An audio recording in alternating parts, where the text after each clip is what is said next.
Back in 2008, the community of Newstead held a summit to set the priorities for their local town. Some great ideas emerged, but then they had to be implemented.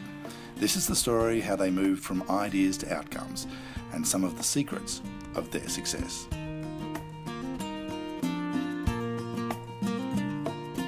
It started from the Newstead Summit in 2008. I went along with a whole lot of other Newstead people and we had a lot of ideas come up. We got together as a community to discuss, what were the sorts of things that we thought were important in, nurturing and supporting our community into the future. And we had 150 people turn up. The ideas developed by the community included new playground equipment, a community garden, a 50k speed limit in the town, an arts precinct at the railway station, and each project was driven by a working group. We're not super hierarchical or, we don't have lots of planning groups. It really just, if something is identified as a priority in the community and you've got a bunch of people with energy and enthusiasm, they make it happen. One of the things that really helped us is that we had an extraordinarily diverse range of skills among the people who lived here. People who could, for example, write. People who were social scientists and understood how group dynamics worked. People who taught, so they were very organised. People who were great cooks, who catered. Everyone has a skill, and I guess we worked on that. Anyone who could do anything, bring along that skill. I guess I put my hand up fairly early to be involved because it was a bit of a passion of mine, and I'm not too bad at writing submissions and looking around for funds. So initially that was a fair bit of the work, and also just thinking about the logistics of how we'd garden and looking at governance and issues around how we'd use the garden. They say that leaders are grown, and I think small communities afford that opportunity than large places because you have to step up. If you want to see things change, you've got to step up and do that. This community has its fair share of really strong leaders.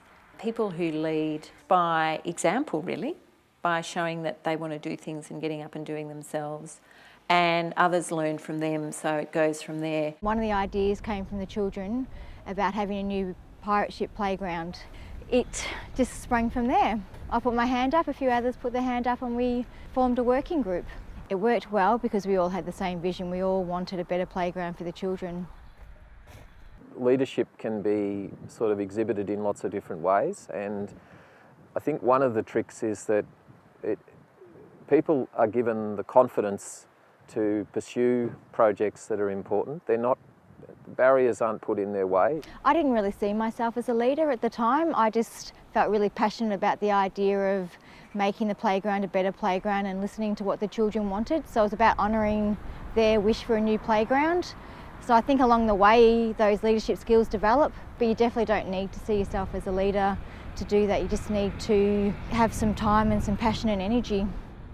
We just generally encouraged each other, and where somebody needed, say, information about where to go or what to do, others would help. We had people from all age levels come and tell us what was really important to them right at the start, so that gave us a lot of focus as well.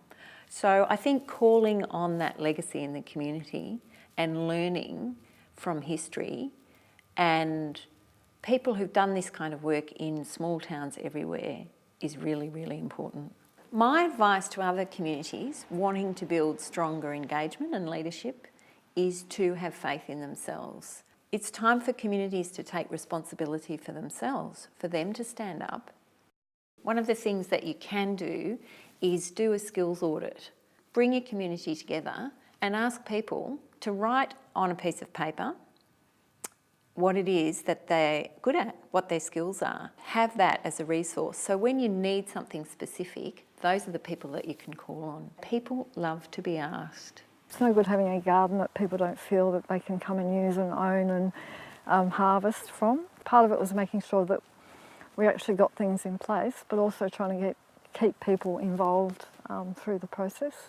Seek expert advice if you need it, to look at what other groups have done before and learn from them. So we didn't try and reinvent the wheel. We talked to experts and sought outside help and drew on ideas from community members. So don't see yourself in isolation.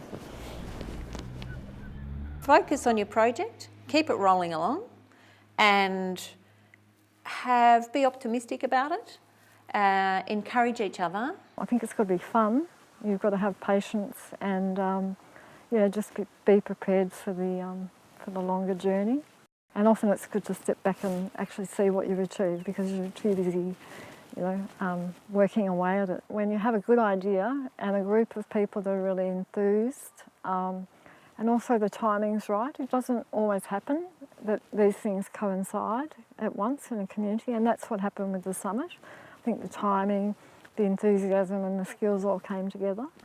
And you can achieve quite amazing things. You can't do things on your own, but you can certainly achieve really marvellous things if small groups of people can work together, and that's the key to small communities like Newstead.